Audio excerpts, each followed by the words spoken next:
Tomar un tema que tocó Pablo García. Él justo en el medio de su presentación habló de la famosa transfiguración de Jesús. Y yo quiero empezar esta prédica diciendo una obviedad. Algunos ya me conocen. ¿A cuántos les gusta ver películas? Ya los tengo cansados con esto, ¿no? Bueno, no importa. Pero ¿a cuántos les gusta sentarse al lado de una persona que te va diciendo lo que va a pasar en la película? Hoy en día eso lo llamamos spoilear, ¿no? Es el nuevo término para te spoileo la película. Mirá, termina que el asesino era el mayordomo, más o menos. Bueno, yo tengo un personaje en la familia muy querido, es como mi segundo papá, es mi suegro. Es muy difícil ver una película con mi suegro, porque estoy al lado de mi suegro, vamos al comedor, comemos unas pizzas que él hace, después comemos un lemon pie que hace, y muy rico, y estamos viendo una película con el abuelo Miguel, y arranca, y él ve muchas películas, y estamos viendo la película, yo capaz que no la vi, y empieza 2 minutos de película, ¿eh? ¿Ve la chica? Sí, esa es la asesina. Dale, Miguel. Y así, no se puede, o sea, se ve todas las películas de Netflix, todo el repertorio, todas las películas viejas, las nuevas, las que están por salir, las ve todas. Te sentás y esperás y rogás a Dios que no te cuente quién es el asesino, o quién va a hacer tal cosa, o si el personaje cayó, no sé, en cama, en el hospital, en coma, no, quedá tranquilo que entonces nada más se levanta y está bien. Dale, Miguel, media pila, no me contés más. Bueno, alerta de spoiler sería el título de esta prédica. ¿Dios nos adelanta cosas que van a suceder? Claro que sí. ¿O acaso no le adelantaste algo a alguien para llevarle algo de paz y tranquilidad y le spoileaste la esperanza y la paz que va a sentir un poco más adelante? Alerta de spoiler tiene que ver con un pasaje previo al que vamos a leer, Marcos 9, versículo 2. En la antesala de Marcos 9 tenemos el gran acontecimiento de Marcos 8 cuando Jesús le pregunta a los discípulos, ¿quién dice la gente quién soy yo? ¿Qué está diciendo la gente? A ver, y bueno, algunos dicen que vos sos uno de los grandes profetas, que sos Elías, en otros evangelios encontramos que dicen Jeremías, pero Marcos puntualmente le empieza a preguntar, a indagar Jesús, ¿qué está diciendo la gente? El iluminado de Pedro dice, vos sos el Mesías, vos sos el Cristo. Después de esa secuencia vamos a encontrar, Jesús lo alaba, no te lo reveló ninguna persona, ningún ser humano, te lo reveló el Padre, gloria a Dios, ahí un par de gritos de júbilo, buenísimo, ya está.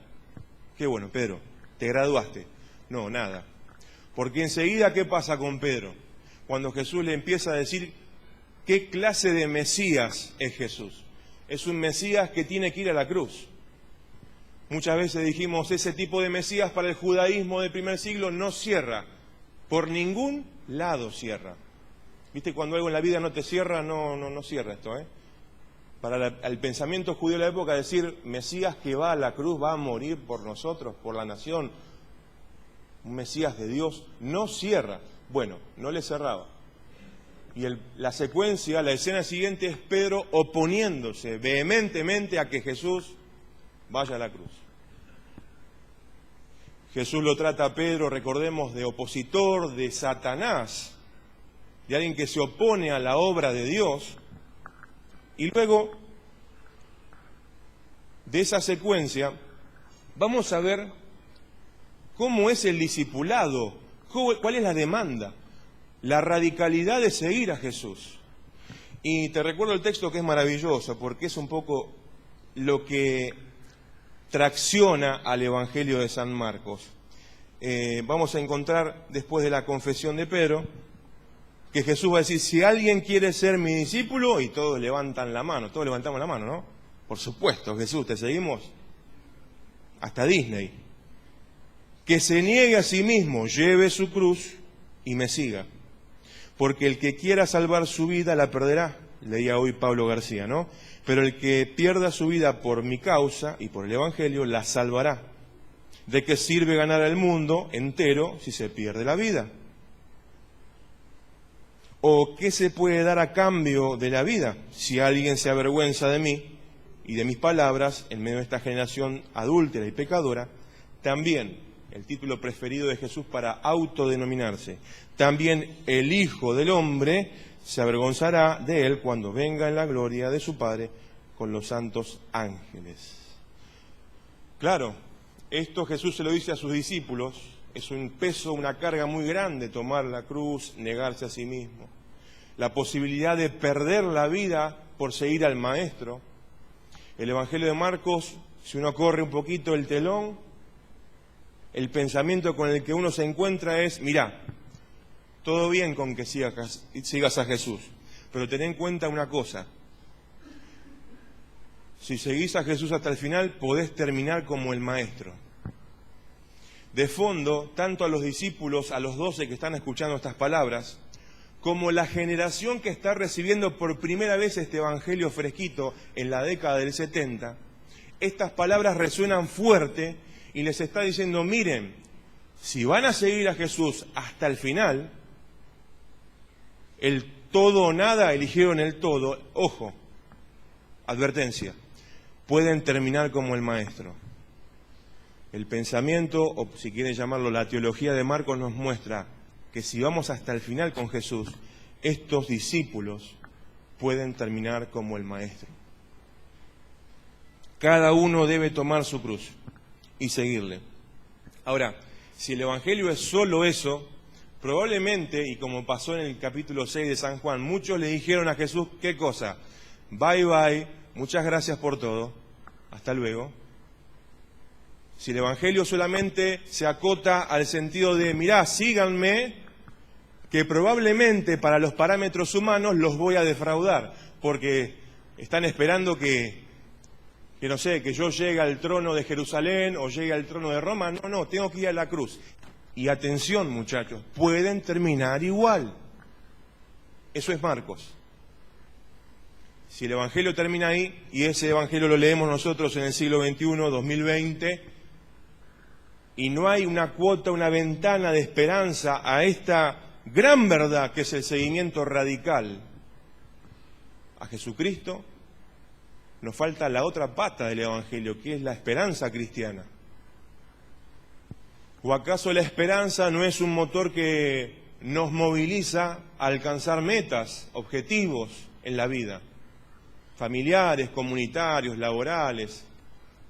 La esperanza nos mueve.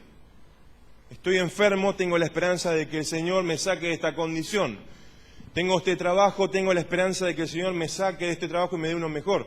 Estoy empezando una carrera, tengo la esperanza de terminarla. Siempre la esperanza es un motor que nos lleva siempre hacia adelante.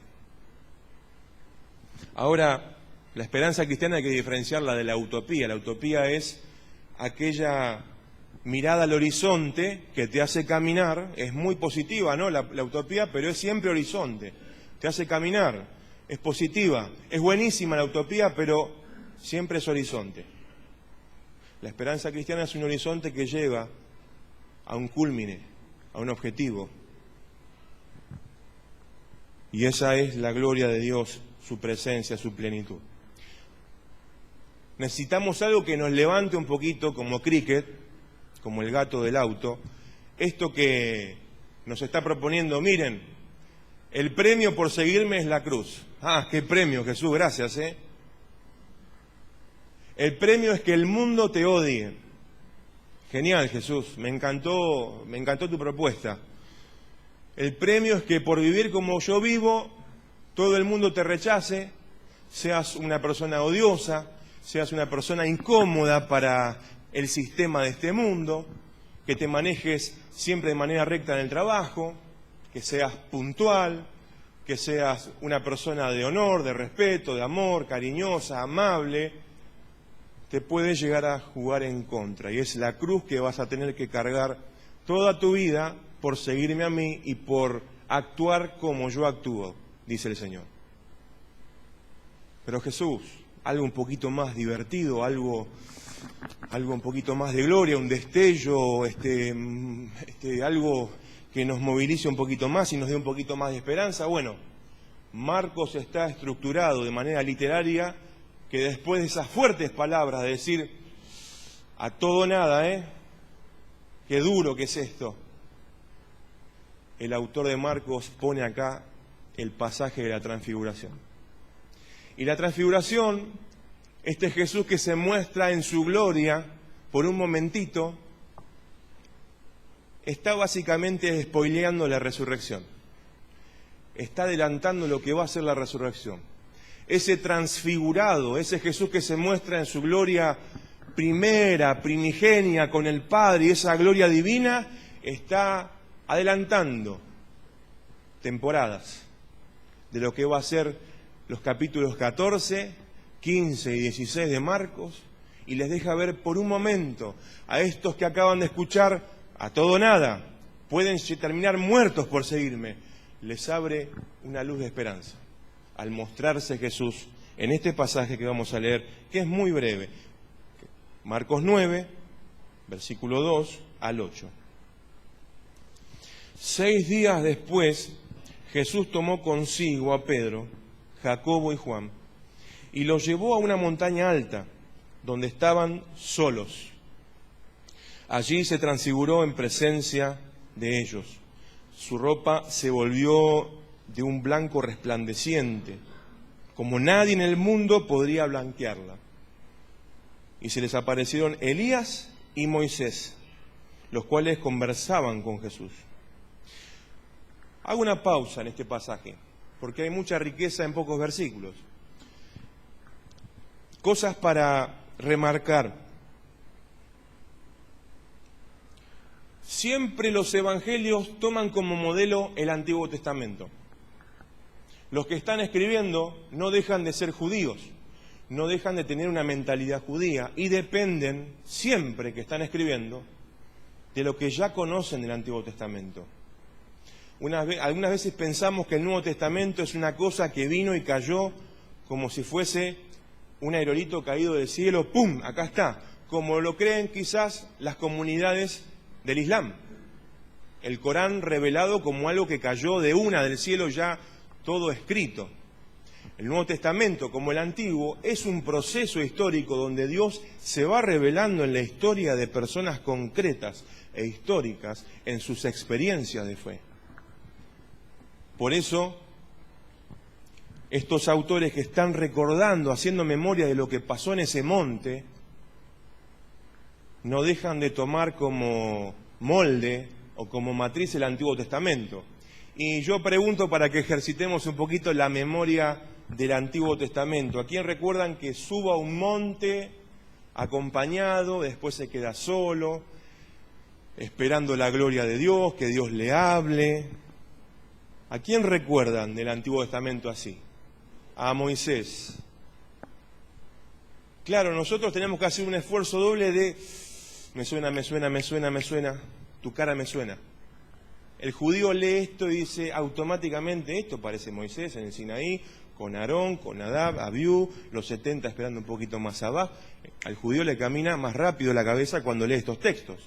Nosotros como gentiles, como no judíos, tenemos que hacer un esfuerzo un poquito más grande para entender que detrás del texto de Marcos se está trabajando, se está entreverando cosas del Antiguo Testamento. Qué curioso que Marcos nos ponga a Jesús en paralelo con el gran Moisés, el gran legislador, revelador, dador de la Torá, el Pentateuco, y Jesús va acompañado. Y en ese momento se vuelve su ropa blanca, resplandeciente, diáfana. Un Jesús que hasta ahora no habían visto, un Jesús que hasta ahora venía haciendo sanidades, milagros, expulsando demonios o espíritus inmundos, pero esto es algo diferente, y recuerden que lo hace cuando acaba de decir esas palabras tan fuertes y tan duras. No en vano acontece esto, después de esas palabras tan duras, de tomar la cruz. Y se presentan dos grandes personajes del Antiguo Testamento. ¿Quiénes son? Elías y Moisés. Cuando en el judaísmo se escuchaban estos dos nombres, Elías y Moisés, en otros evangelios invierten el orden, dicen Moisés y Elías, estamos hablando de que Moisés representa ¿qué cosa del Antiguo Testamento? La ley. los primeros 5 rollos de Génesis a Deuteronomio. Y Elías, si bien no escribió absolutamente nada, al igual que Jesús. ¿Jesús escribió algo? No. Jesús no escribió nada. Elías tampoco escribió nada, pero es un referente en el judaísmo de la representación de lo que fue la profecía en el Antiguo Testamento, lo profético. Entonces tenemos los 2 grandes cuerpos del judaísmo, la ley y los profetas. Nos faltaría el tercer cuerpo de libros, que son los escritos donde entran los Salmos, Eclesiastés, Job y otros libros que los judíos usan para sus fiestas. Pero los 2 grandes cuerpos están representados en la figura de Moisés y en la figura de Elías. Y el tercero ahí parado es Jesús. Lucas nos dirá que conversaban entre ellos. ¿Qué cosa nos dice Lucas? Conversaban la misión que Jesús tendría en Jerusalén. No estaban en una especie de OTAN de Jerusalén pensando cómo iban a destruir a los romanos, los 3. No, estaban hablando en Lucas lo que sería la cruz, lo que sería la cruz en Jerusalén. Tenemos estos 3 grandes personajes, esta gran revelación. Los discípulos están ahí en 4D mirando todo eso. Y Pedro, ante la gran revelación, toma la palabra. Y acá me quiero detener y citar un poco a Eclesiastés cuando nos dicen: sean pocas tus palabras delante de Dios, porque Él está en el cielo y vos estás en la tierra. ¿No te parece que a veces nos embarramos y tropezamos con tantas palabras delante de la presencia de Dios? Sea en oración, sea quizás en el culto, en diferentes actividades que tenemos como cristianos en nuestra espiritualidad, que hablamos a veces como de más y no permitimos que Dios nos hable a través de su palabra, en nuestro corazón, a través de un hermano quizás. Estamos acostumbrados a una sociedad que siempre estamos hablando y no tenemos la capacidad de escuchar. Yo creo que en un promedio de 100 personas, las que escuchan realmente y se acuerdan lo que dijiste, deben ser unas 5. Y estoy exagerando.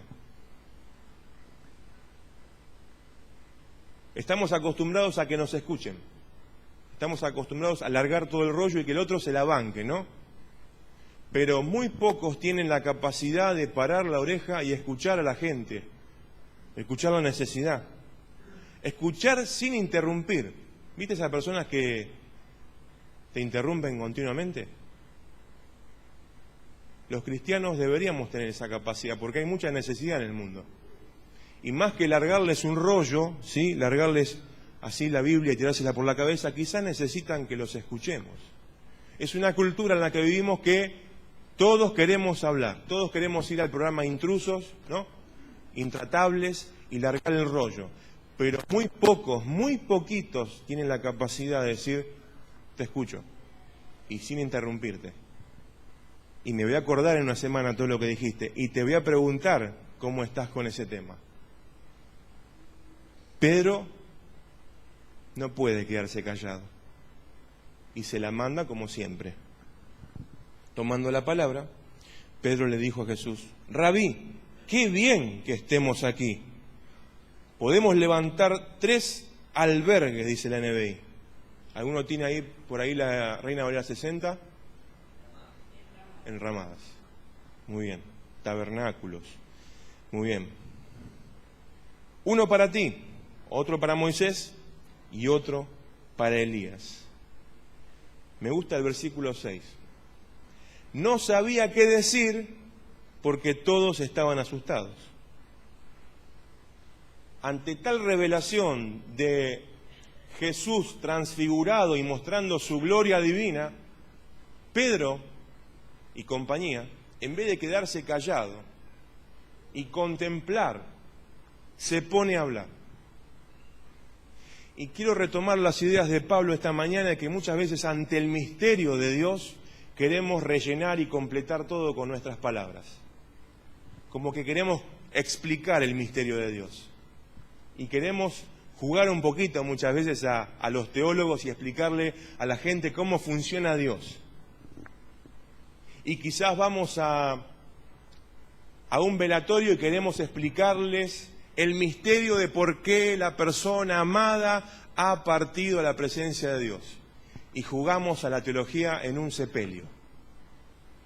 Ese error es muy común entre los evangélicos, de jugar a la teología cuando no hay que hacer eso. Queremos explicar a Dios en todo ámbito, cuando Dios es misterio, cuando Dios es inacible. No puedo alcanzarlo porque si lo alcanzo y lo tengo y puedo moverlo donde yo quiera y decirle todo lo que yo necesite y me responda a tal tiempo que yo quiero, eso deja de ser Dios. Eso no es Dios. Se ha convertido en un ídolo que yo puedo manipular y pedirle lo que yo quiera. Pedro habla, y muchas veces nosotros hablamos de más. O alguna vez nos te escapó ahí una palabra de más, que tendrías que haberla retenido, y esa palabra de más desató un problemón en la familia, o con tu amigo, o en la iglesia. Solemos hablar de más. Y Pedro habla de más en ese monte, en esa revelación, donde solamente habría que ver y escuchar la voz de Dios.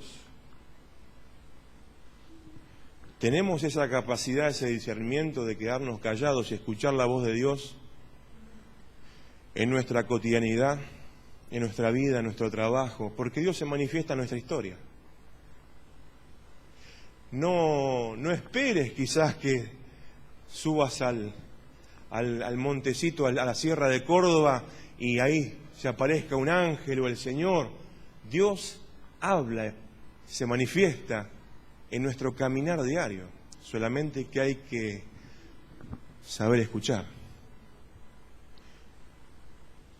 Como los ruidos del tránsito, las bocinas, el humo que sale de los escapes y hacen un caos la ciudad. No se puede escuchar y discernir muy bien los sonidos en la ciudad, ¿verdad? Dios nos invita a discernir su voz, a callarnos un rato y escuchar su voz. Quizás porque estemos hablando mucho, estemos muy ocupados y estemos queriendo meter cosas de nuestro parecer, nuestra voluntad, nuestros métodos. 3 enramadas, Jesús vos abajo de esta, la número 1, vos Elías abajo de esta, ya la estamos armando con métodos humanos y Dios quiere decir otra cosa. Dios quiere ir para otro lado. Tenemos que aprender a escuchar. Y sobre todo escuchar la voz de Dios. Y cuando termina de hablar Pedro y mandarse la suya, y como nos la mandamos también nosotros, ¿no? El texto va a decir, en el versículo 7, entonces apareció una nube que los envolvió, de la cual salió una voz que dijo, este es mi Hijo amado, escúchenlo. ¿Cómo habrá quedado Pedro, no? Después de esto. Este es mi Hijo amado. La nube, otra vez, otro elemento, otro símbolo, otra manifestación que también encontramos en el Antiguo Testamento. Cada vez que aparece una nube en el Antiguo Testamento, seguramente el Dios de Israel va a hablar, se va a manifestar. Esa nube que estaba sobre el monte Sinaí, el monte Horeb, era porque Dios estaba por revelar algo pesado, muy profundo. El mismo elemento en el Nuevo Testamento, en Marcos, la nube, y Dios habla. Y cuando embarramos con palabras humanas y lenguaje humano que es limitado, finito, para hablar de Dios, es cuando Dios se hace presente y completa lo que nos falta. Miren, una de las definiciones que más me gusta de la justicia de Dios es cuando a nosotros, por nuestra finitud, fragilidad, pecado, llamarlo como quieras, no alcanzamos la marca que nos puso Dios. De chicos jugábamos con la tiza a saltar contra la pared a ver quién marcaba más alto. Obviamente, con esta altura le ganaba a todo el mundo, pero había otros un poco más petizones que saltaban, parecían, ¿se acuerdan Pasarela, cómo saltaba? No era tan alto, pero cabeceaba muy bien. No alcanzábamos la marca, no alcanzo. Bueno, la justicia de Dios tiene que ver con Él revelándose y llegando a nuestro entorno, nuestra experiencia y completando lo que a nosotros nos falta humanamente. Y eso es lo que hace Dios, no por causa de Pedro, porque ahí lo central es Jesús y la voz del Padre, acompañado por estos dos grandes referentes, la ley y los profetas, Moisés y Elías. ¿Estamos haciendo silencio para escuchar la voz de Dios? ¿O estamos queriendo rellenar absolutamente todo, todos los espacios, todos los huecos? Esto pasa mucho en música. Los músicos siempre tenemos como la tentación de que en la canción que dura 3, 4 minutos, rellenar todos los silencios. Y se nota la calidad musical cuando en la canción no hay silencios, cuando no hay un compás de espera o dos, cuando sacamos bastante instrumentación y que quede solamente un instrumento tocando para que en la próxima estrofa ingresen el resto de los instrumentos. Los silencios en la música son imprescindibles para que la música sea de mayor calidad, de mayor excelencia. Lo mismo pasa en nuestra vida cristiana. Necesitamos callar muchas veces ante la presencia de Dios y no actuar como Pedro, que quiere meter mano, quiere ya juntar las ramas y hacerle esa pequeña casita a Jesús, a Elías, a Moisés, y mirá, esto es muy bueno, quedémonos acá. Pablo lo decía hoy temprano, vamos a quedarnos acá prácticamente para siempre, porque esta experiencia sobrenatural queremos que dure para toda la vida. Qué lindo sería quedarse en el monte, escuchar hablar a Dios, verlo a Jesús transfigurado con toda su gloria divina, Elías, Moisés, un asado, una coca helada, un lemon pie. Es estar en el cielo eso, no me quiero bajar más. Que el endemoniado, el joven endemoniado del 9:14, que se quede esperando, nos quedamos acá arriba. Jesús tenía una misión, que era la cruz. Pero como las palabras anteriores habían sido tan duras, y a veces la vida cristiana se convierte en algo muy duro, experimentamos cosas muy duras en la vida cristiana. Y es ahí cuando estos textos, mirados en su contexto literario, nos ayudan a sobrellevar esas pruebas. A que esa cruz, en un momento Jesús nos dice, ven y subí al monte, mirá lo que te espera. Y Jesús transfigurado en toda su gloria.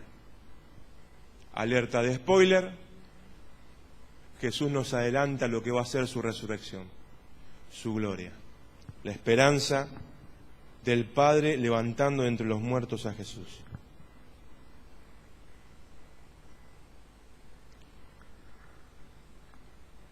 Me llama la atención de que en este pasaje Jesús no habla. Es llamativo. En otros evangelios, un poquito más adelante, les va a decir a los discípulos, no teman, porque están todos ahí temblando y los dientitos le hacen chac, chac, chac. Tienen miedo. Jesús no habla. Los únicos que hablan en el pasaje son el Padre, diciendo estas palabras, este es mi Hijo amado, escúchenlo, y habla Pedro. Y después de ese Jesús transfigurado, luminoso y tremendamente glorioso, ¿qué queda? ¿Qué queda de eso? Ya vimos lo que se viene. Ya vemos cómo termina la película Jesús. Igual no van a entender. ¿No te pasó que te contaron una película y después no te acordabas cómo era la película? ¿A los meses o a los años? ¿Los detalles? Ah, mirá cómo terminó. Si la vi hace 6 meses, no me acordaba que terminaba así, mirá. Y los discípulos no entendían muchas de las cosas que Jesús les decía. Y le hacía cursos intensivos de verano a los discípulos para que entiendan, pero tampoco entendían.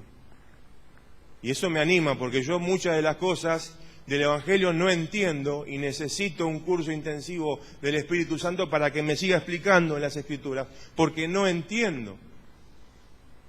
Y los discípulos, esos tres, viendo esa gloria, cuando Jesús resucita en los últimos capítulos de Marcos, tampoco entienden muy bien. Uy, ¿qué hace este acá levantado entre los muertos? No entendían, a pesar de haber tenido esta experiencia en el monte, el anticipo de lo que sería la resurrección.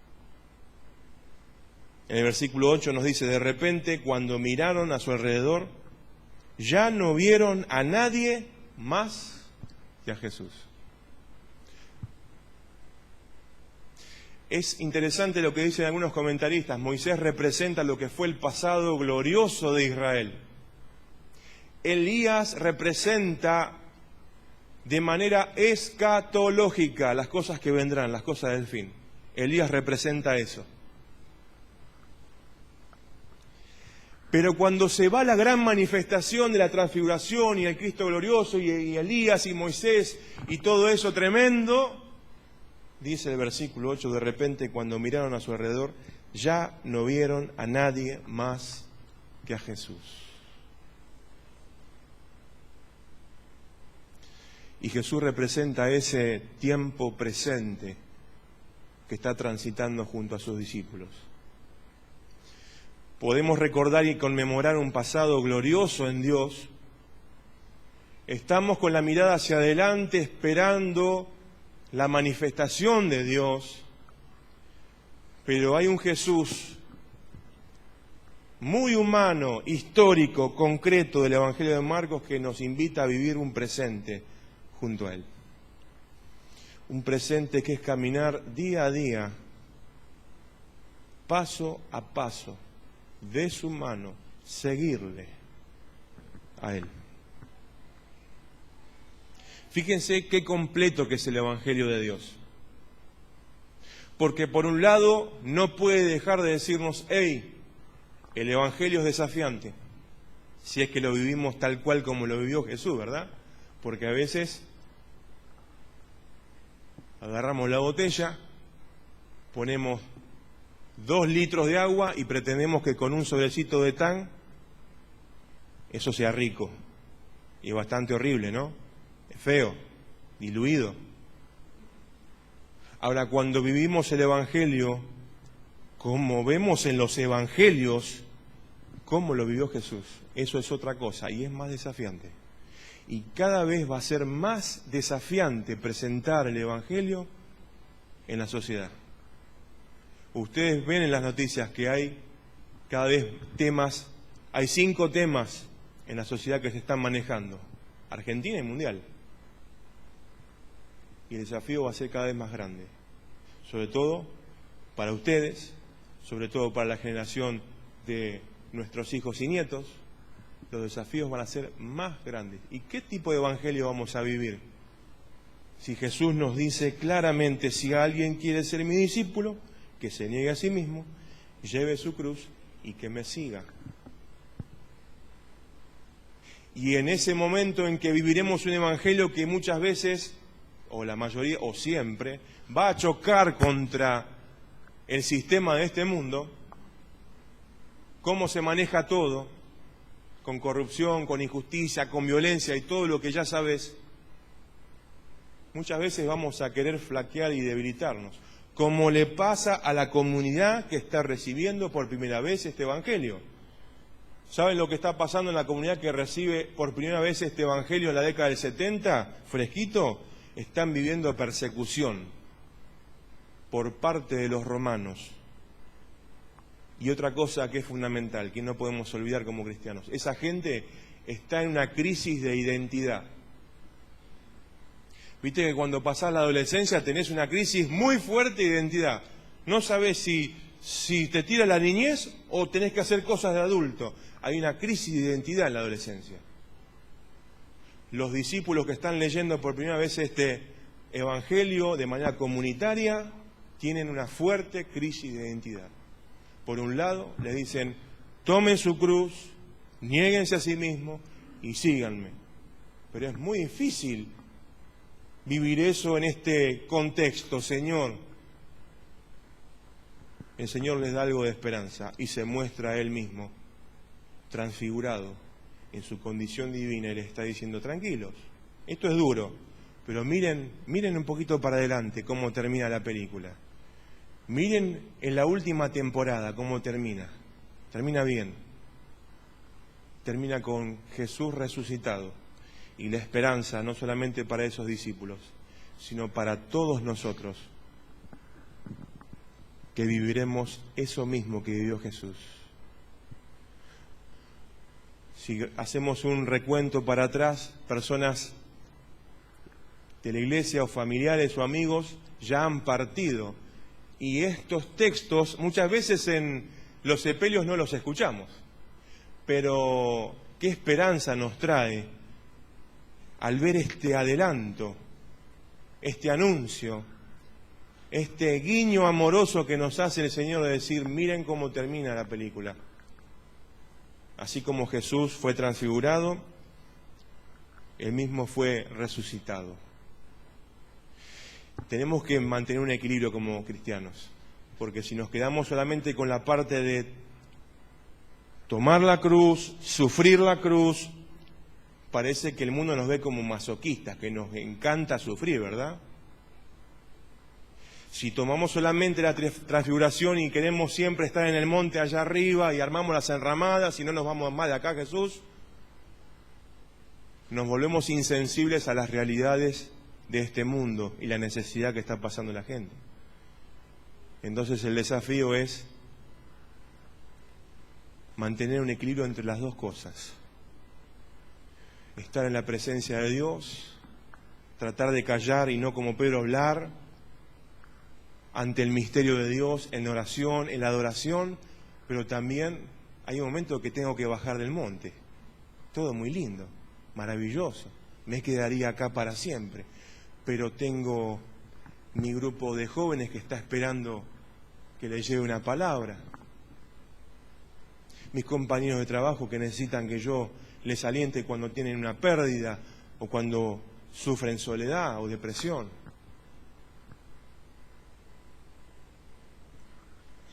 Tenemos que mantener un equilibrio.